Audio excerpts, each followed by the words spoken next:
Hey, Matheson Phaser here. I'm just going to give you a little quick demonstration of what you can do with the StretchTM matrix on a node. I use it with bones mainly, but as you can see here, what I've been using it for is an alternate way of setting up stretchy bones for like twist bones, for example, or a stretch indicator for animators to know whether like they're stretching limbs too far or not. So here I'm gonna delete these.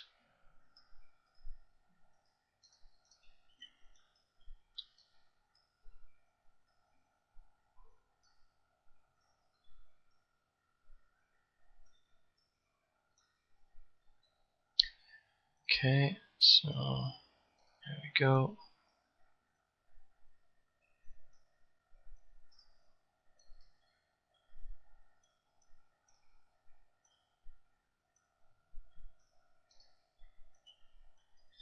Okay.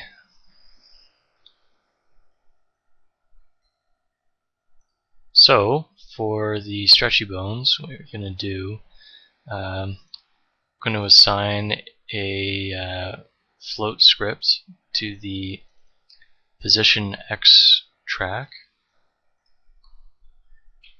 create a variable called just bn for bone, and we're going to add our target bone that we're watching for the stretch. So that's going to be this one, or yeah, this one here. We're going to stretch it like this. So I'll select the target bone, say assign node. There's the bone, so double click.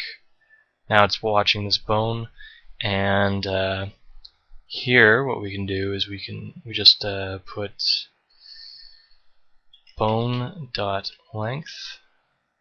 That's another property that I don't know if many people know about.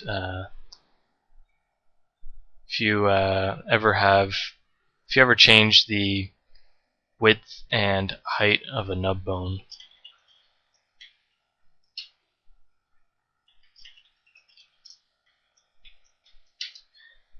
often you'll do this through the UI. There's no option for fixing the weird skew on this bone now, how it's like super long. There's another property called length, and you can just set that to 1 as well. So that's what we're using there. So it was at 10.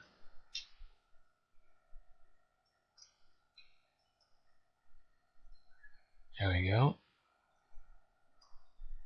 So we're getting the length of this bone, and here, I'll show you something else actually before we move forward. Right now the length is 72.488. When we move this out to make the bone longer, if we check the length again, it's still the same value. The way what we're doing with the StretchTM, there's a transform matrix that calculates how the object is stretched out. So if we do $.stretchtm, you can see we have a normalized matrix here. What we can do when we stretch this out, we'll do $.length times the length of the vector of the x-axis, because if you look at our local gizmo here, the x-axis is what's pointing towards the next bone in the chain. So if we get the length of that vector there from the StretchTM, which when it's not stretched it's a value of 1, we can actually find out what the new accurate stretch value is, or length value is. So it's 97.97. So if we bring that back, that's basically all we're doing in here. We're saying bone.length times length of bone.stretchtm.row1. Okay, so if we hit evaluate, you can see this is now the length of that entire bone. So what we want to do is we want to put that in brackets and divide it by the number of bones that we have. So we have 1, 2, 3. We want these 3 bones to be the total of length of this bone here. So if we divide by 3, there we go. This is looking good now. So if we come here and copy the script controller, then on the next bone, paste as an instance, paste as another instance. You can see those two just popped there while we were doing that. Now when we stretch it, they automatically stretch. They maintain the proper length, and works nicely. You don't have to add any extra nodes or anything. It's very straightforward, simple to set up. Just requires a little bit of knowledge of vectors and matrices. So the next one was just a simple stretch indicator, and what I did for setting that up, I can go ahead and freeze the transform, and on the rotation track, on a rotation track, can create a float script, and again we'll just create a variable called bone create, and we'll set the bone to watch itself. So we'll say assign node. There it is. So we'll double click. Now we'll say length equals bone dot stretch tm dot row 1. I forgot to put length up here. There we go. So by default that will return a value of 1. Okay. Next line we'll put we'll create another variable called WC for wire color, and we'll say that equals, we're going to want to change the red channel, so we'll do $sign dot wirecolor dot red. By default it's 174, so we'll say equals 174 times length. Then we'll say bone dot wirecolor dot red equals WC, and if you look up in our curve editor, you can see that when we added the script controller, it was at a value of 0 because we just froze the transform. So to make it so that our script controller doesn't error, we'll just add a 0 at the bottom there, and we'll say evaluate. Now when you move this bone out, you can see it's changing the wire color, and you can also see that once we get past a certain point, it changes to blue. Reason for that is the color range is from 0 to 255, and so as soon as we go past 255, it jumps back to 0 and it turns blue. So in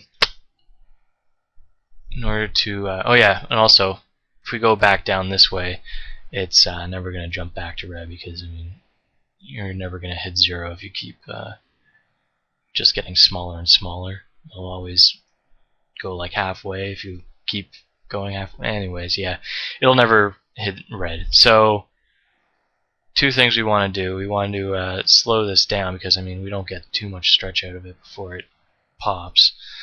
So we might want to slow it down. So we'll just do an exponential of 0.5, and that'll give us a lot longer before it flips. And you can play with that value and get the speed right. And then what we want to do is down here, bone.wirecolor.red equals, we want to do an if statement. So if WC is greater than 255, then 255, else WC. So if it is above the 255 value, where which is the cap for the color range, we don't want it to go past that cap because that means it's going to turn into blue. So we'll just tell it to stay at 255. Otherwise, there's no problem. So we'll just feed it the WC value, which we have been getting up here, which will be our gradient of red. So if we evaluate now, we can pull this out and keep going and going and going, and you can see we're not flipping to blue now. It'll just reach 255 and stay there. So you can do something like this with your rigs, and you can give your animators a basic idea of whether they're going too far past the range intended or what. So yeah, I hope this has been good for you guys. Let me know what you think, and hope it comes in handy. Bye.